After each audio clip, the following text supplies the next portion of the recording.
What's going on, guys? Gingerbreadman77 here, coming at you 4K through the power of the Xbox One X. And today I'm bringing you guys another Magic Sorcerer build.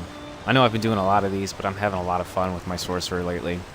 I had a little bit of extra time from school, so I've been playing around with different things, such as Overload. Yes, Overload, baby, is back, and it is ever so sweet.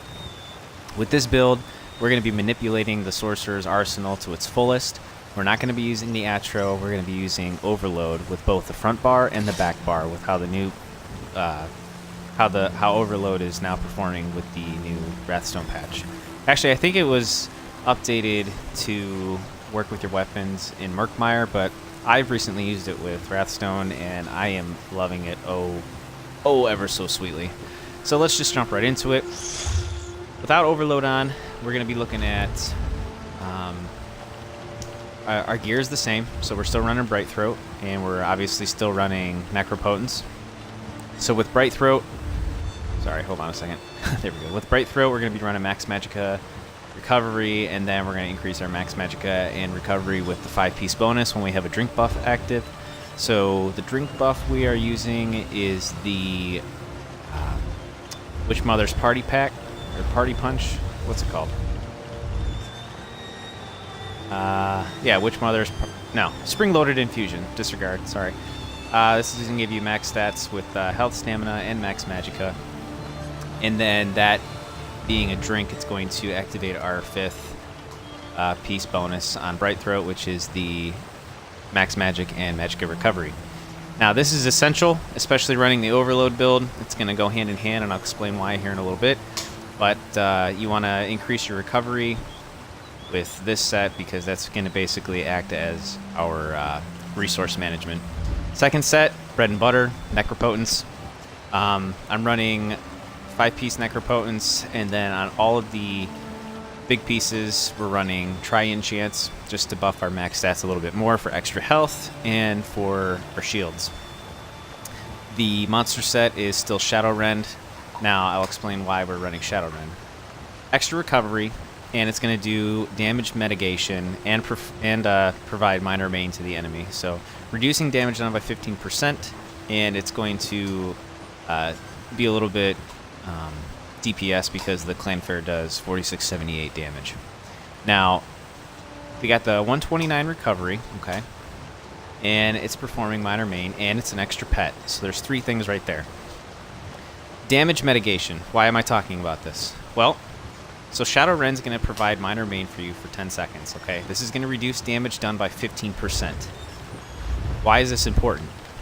Because we are also a vampire. So while running Vampirism, you have a sweet passive.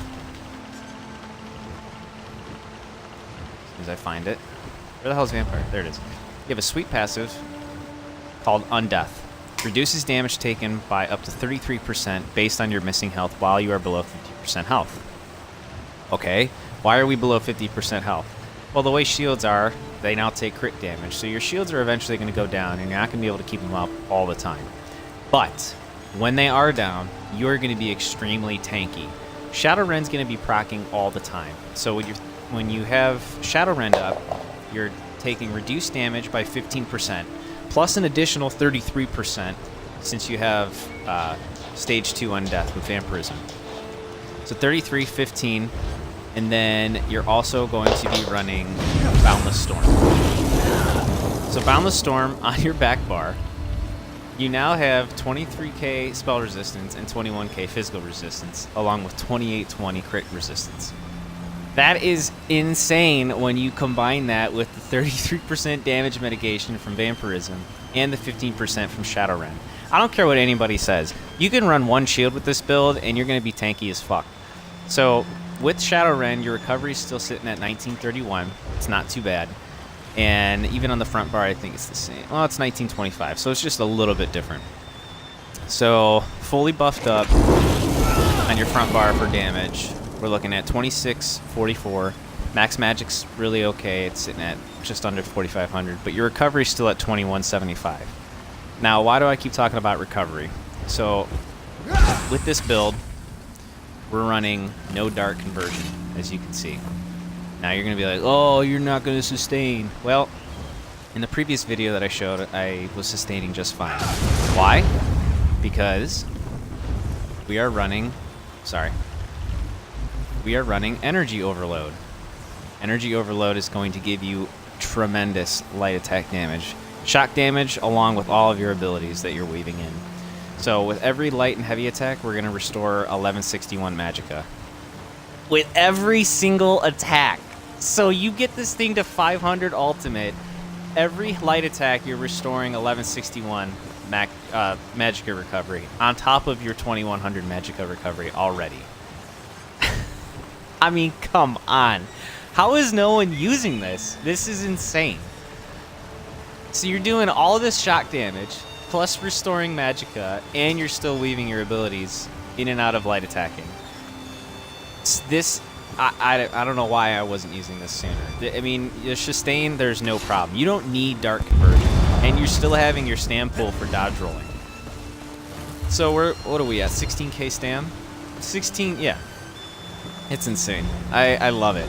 And with Vampirism, you're having 10% more stam recovery and magic recovery. So sustaining is really not an issue. And if you feel like you are having an issue, then, I mean, you can run Dark Conversion, but you're not going to be able to run this build properly. So let's get into the abilities here. So Crystal Fragments, obviously it's our bread and butter. And these are unbuffed right now. The spell damage unbuffed is 2200. So Crystal Fragments, we're sitting at 15k. Boundless Storm for mobility and our physical and spell resistance increase. Twilight's going to be our main heal, and 6947 shock damage up front with a 10k heal. I believe that is, so what's half of that? So 10, 7, that's what, 2 or 5.3 uncrit. So 5.3 uncrit heal, and I've hit 9k heals on my back bar.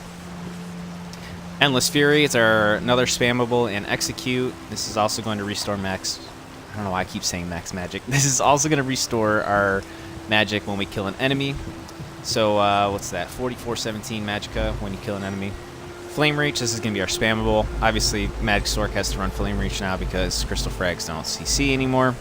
And then Energy Overload as our main spammable DPS when it is up with max ultimate.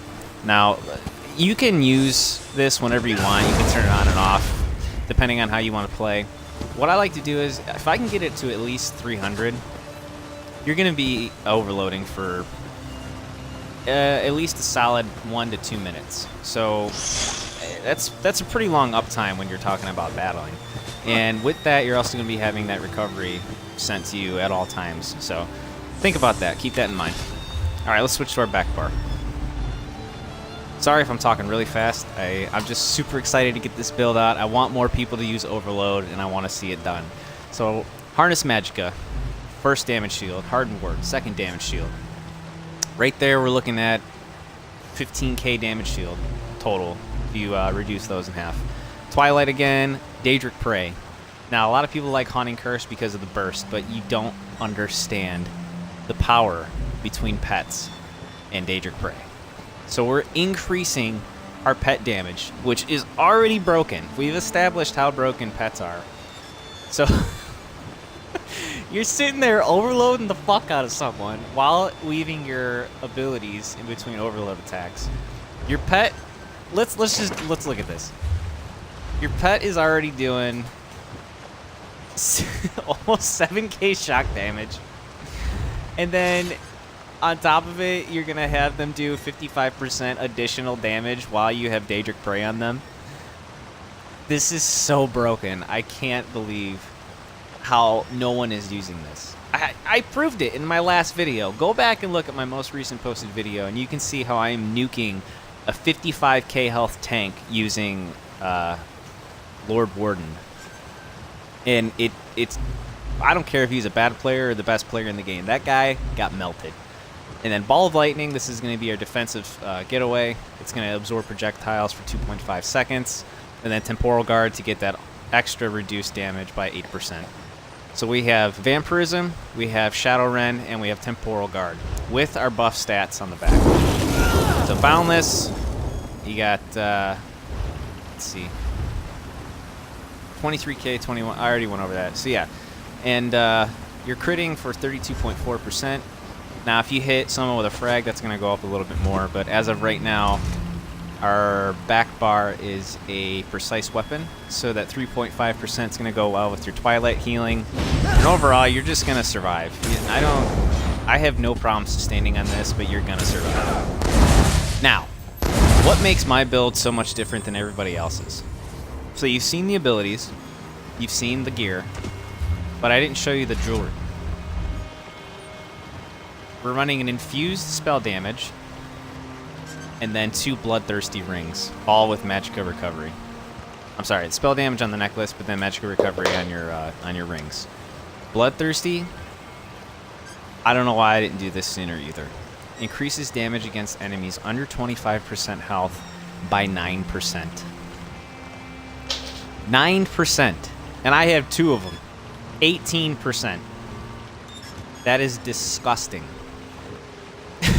So anybody under 25% health is not only going to get executed with Endless Fury, but they're going to take an 18% additional damage by everything that I can throw at them. We're overloading them. We're CCing them with Flame Reach. We're hitting them with Crystal Frags. They're taking 55% additional damage from Daedric Prey. And then at the same time, we're just going to be untouchable with our wards and our pet heals. So you tell me, this isn't the greatest Magicka Sorcerer build ever, then I don't know. Nah, I'm just playing. But anyways, I'm having a lot of fun with it. I wanted to share this build out there. Let's take a look at the CP here real quick. So in this tree, 23 in Siphoner, 56 into Warlord, 19 into Mooncalf. Stamina recovery is really not too important since we're not dark dealing. 76 into Arcanist, 27 into Tenacity. Oops. 37 into Tumbling, 23 into Shadow Ward, 26 into Elfborn. Our crit's really not too high, so crit damage, putting too many points into this isn't really that important, but just to give it an extra 11%, it helps. And then you want to really increase your spell penetration here since we are not running spinners. 64 into Elemental Expert to boost all of your Magic, Flame, Frost, and Shock damage. 29 into Staff Expert for those tanky sorks. I'm sorry, 20 into Shattering Blows for those tanky sorks, and then 29 into Staff Expert for your light and heavy attacks. Now, next patch, this is going to also go with Overload, so I'll just let that sink in for a little bit. 73 into Master at Arms, and then nothing into this tree. 56 into Ironclad, 38 into Spell Shield, 54 into Resistant, 38 into Light Armor Focus. I suggest keeping these at minimum of 3250 for both physical and spell resistance, because that goes well with Boundless and your back bar with Sword and Board. 20 into Thick Skin, 32 into Hardy and Ellie Defender, and then again nothing in this tree since Bastion's still a piece of shit. Now with these passives in your tree, I suggest running Arcane Wall. It's going to help small groups. Tactician, dodge rolling is going to set enemies off balance, and they're going to take additional damage. This really helps when they're off balance and you're trying to run away and your pet's attacking. And then, where's the last one? Unchained. So when you break free, we're not running Dark Conversion, so I would use break free so that you can dodge roll, and then it's reduced by 80%. So keep that in mind. That was the champion points. And like I said, I want you guys to take a look at the last video that I posted. You can see this build in action with a quick 1vx, and I'm going to get more clips of this now that I'm off work for a few days, and we're going to check out the Sorcerer at its true rawest form. So, thanks for tuning in, guys. I appreciate it. This is my Magicka Sorcerer Overload build.